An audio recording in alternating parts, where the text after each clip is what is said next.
Hello বন্ধুরা, আশা করি সবাই ভালো আছো। আমিও অনেক ভালো আছি। আমার ছোট্ট ব্লগে তোমাদের সবাইকে স্বাগত। তোমরা ইতিমধ্যে বুঝে গেছো ভিডিও করা মানে কোথাও যাওয়া, আর আমি যেতে গেলে আমি একা যাই না, আমরা সব বন্ধুরা মিলে একসঙ্গেই যাই। হ্যাঁ বন্ধুরা, ঠিকই ভেবেছো। আজ আমরা চলে যাবো আর একটা অন্যরকম ভিডিও তোমাদের দেখাতে, অর্থাৎ তোমাদের সঙ্গে আমরা শেয়ার করতে। তোমাদের গল্পটা এখান থেকেই বলি। আমাদের থেকেও ছোট, অর্থাৎ আমাদের বন্ধু হয় আবার ভাইও হয়। আমরা যাব আজকে সেই ভাইটার বাড়ি, অর্থাৎ বন্ধু ভাই দুটোই বলতে পারো, অর্থাৎ আশিসদের বাড়ি। আশিসদের বাড়ি যাবো কি করতে তোমাদের বলবো, এক এক করে বলবো। কিন্তু তার আগে একটা জিনিস তোমাদের বলে রাখছি আমি। দেখো আমার বন্ধুগুলো এইখানে যারা যারা দাঁড়িয়ে আছে, এদের বয়স এক একটা দেখো 30, 40, 45, অনেক বছর বয়স। এখনো পর্যন্ত একটারও বিয়ে হয়নি।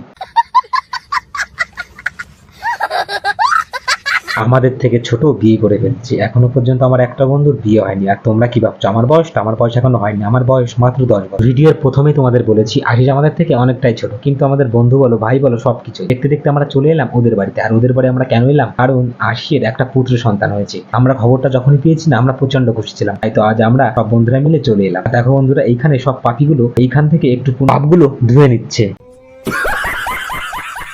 আমরা সব বন্ধুরা পাপগুলো ধুয়ে ঢুকে পড়লাম আশিসদের বাড়িতে। আর আমাদের সেই পুচকুটাকে দেখার জন্য আমরা তো খুব এক্সাইটেড ছিলাম। আর তোমাদের সঙ্গে আর একটা কথা শেয়ার করি, আশিস বিরাট কোহলির প্রচন্ড বড় ফ্যান। তাই তো আমাদের এই পুচকুটার নাম আশিস রেখেছে চিকু। বন্ধুরা বুঝতে পেরেছো, বিরাট ডাক নাম হচ্ছে চিকু। তোমরা এটা তো সবাই জানো। এক কথায় বলতে পারো আমাদের ছোট বিরাট কোহলি চলে এসছে। আশিস আশিস করছিলাম, তোমাদের তো আশিসকে দেখালাম না। এই দেখো আমাদের ছোট চিকুর বাবা। এক কথায় বলতে পারো বিরাট কোহলির প্রচন্ড বড় একটা ভক্ত।